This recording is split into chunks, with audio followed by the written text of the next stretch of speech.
Hey guys, welcome back to Contest Prep University. I'm Joe Klemczewski with Adam Atkinson, and I'm always excited to start a new series, Adam, because it's a topic we can pick apart and bring to people's attention in ways that they may not hear, but even if it's something we brushed up against in the past.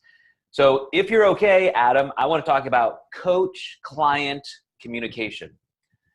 So coach-client communication. And this is a process that starts from the first time you communicate with somebody. And this just happened yesterday. A prospective client, somebody looking for a coach, reached out and said, hey, here's my information. Here's why I contacted you. And so this is an important step that I think a client and a coach should understand. Number one, it's kind of speed of response, right? Because a lot of people today are sending the exact same message. She could have blind copied or carbon copied that to a dozen different coaches. So those initial steps tell people a lot about each other. And so as I'm judging her and she's judging me, we're going to see if this is a good fit. So Adam, the first thing I look for from a client is, are they just saying, hey, I'm looking for a coach and that's it? Or are they sending me some information, some background? Are they understanding the process intuitively?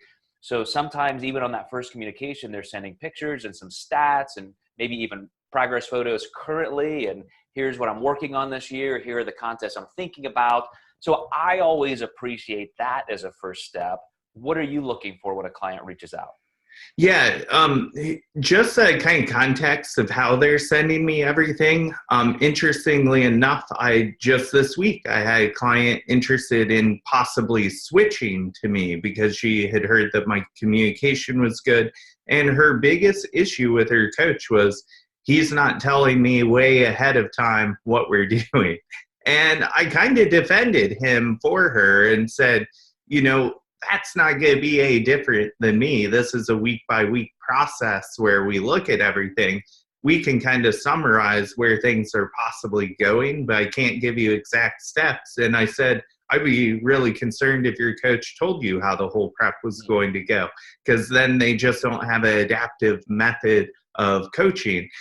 So, and with emails like that, I feel like it's really my job to protect the industry, because if I just take on that client and say, oh, I'll tell you everything, well, then the moment she's not happy with me for whatever reason, she's going to ask somebody else aside from me. So I really do look for people who I feel like are mature and will definitely be open to having, don't be afraid to put some emotion in your check-in and say, I'm frustrated because I'm not losing. The last thing I want is for someone to pretend that everything's okay, and then you find out it's not when it's too late. Well, you defended him. Now I'm going to step in and defend her for a second and just say that, maybe what she meant, or one nuance of the question is, the coach just doesn't even, he's always reactive. He doesn't even know where I'm at. He's always like, I don't even, who were you again? Who is this client? Instead of saying, hey, look, here's what I want to do. Since you've got this much time and this, I'm going to give you kind of an overview. Here's how I like to work with clients. Just some level of comfort, I think, is helpful. So just like we are judging that client a little bit, and we're creating a little bit of a persona, we're getting a picture, mental image of who they are. They're going to do the same thing on how they perceive our response. So to be understanding, as you said, and ask for some clarification, but also I think they are looking for some concrete information. How do you work with clients? I hear that question all the time. Tell me your process. Yeah, absolutely. So when this happens, this is the first step. What I want to do for the rest of this series is go through step by step.